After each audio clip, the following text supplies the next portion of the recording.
Assalamualaikum warahmatullahi wabarakatuh.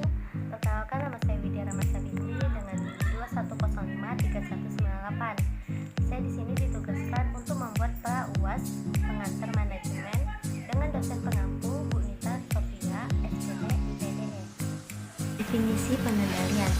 Sistem pengendalian manajemen dapat dikategorikan dan masuk ke dalam bagian dari pengetahuan perilaku terapan atau yang sering kali disebut dengan applied behavioral science.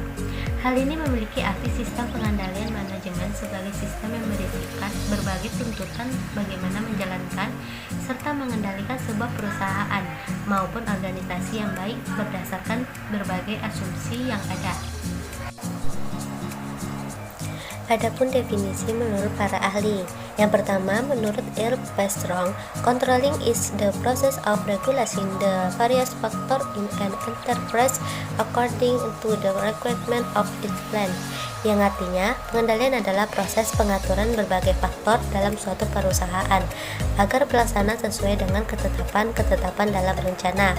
Yang kedua, menurut Robert Anthony, mendefinisikan sistem pengendalian manajemen sebagai proses untuk memastikan bahwa sumber daya diperoleh dan digunakan secara efisien dan efektif untuk mencapai tujuan organisasi. Dan yang terakhir, menurut Zahinul Hoku, berpendapat bahwa sistem pengendalian manajemen sebagai suatu alat untuk memperoleh data dalam membantu mengkoordinasikan proses pembuatan perencanaan dan keputusan pengendalian dalam organisasi. Ada beberapa tipe dalam pengendalian, yaitu pengendalian preventif, yang kedua pengendalian operasional, dan yang terakhir pengendalian kinerja. Tipe pengendalian dalam manajemen. Yang pertama, pengendalian preventif.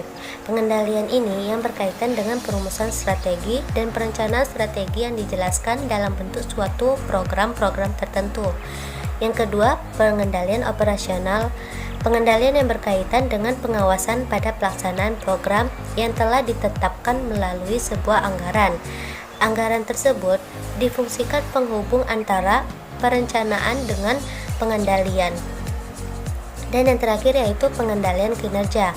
Pengendalian ini berupa melakukan analisis evaluasi kinerja karyawan atau sumber daya manusia berdasarkan pada tolak ukur kinerja yang telah ditetapkan oleh suatu perusahaan.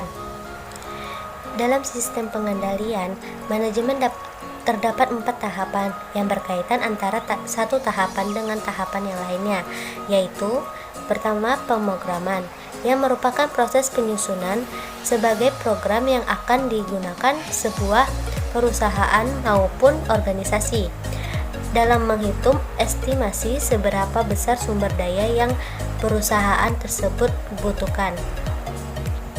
Yang kedua, penganggaran.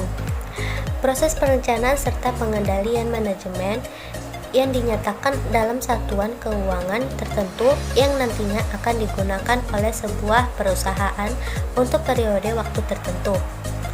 Selanjutnya, ada operasi dan akuntansi, yang merupakan proses pencatatan melalui berbagai sumber daya yang digunakan oleh perusahaan serta pendapatan yang diperoleh selama periode waktu tertentu.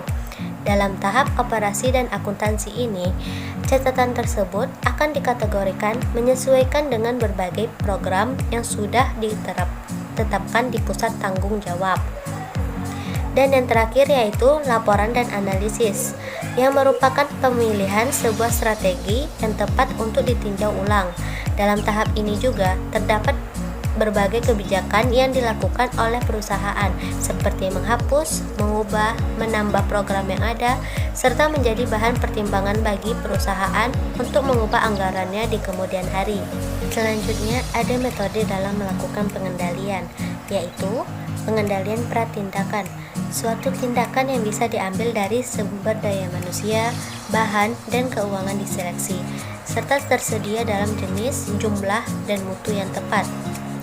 Yang kedua, pengendalian kemudi atau pengawasan umpan maju untuk mendeteksi penyimpangan dari beberapa standar atau tujuan tertentu dan memungkinkan pengembalian tindakan koreksi berada di depan.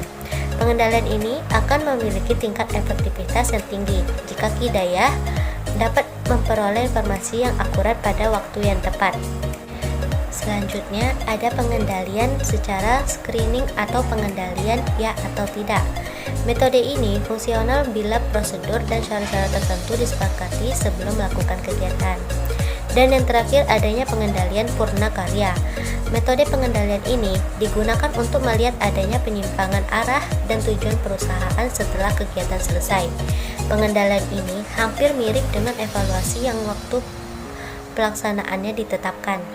Sekian dari saya, apabila ada kata-kata yang kurang berkenan, mohon maaf. Assalamualaikum warahmatullahi wabarakatuh.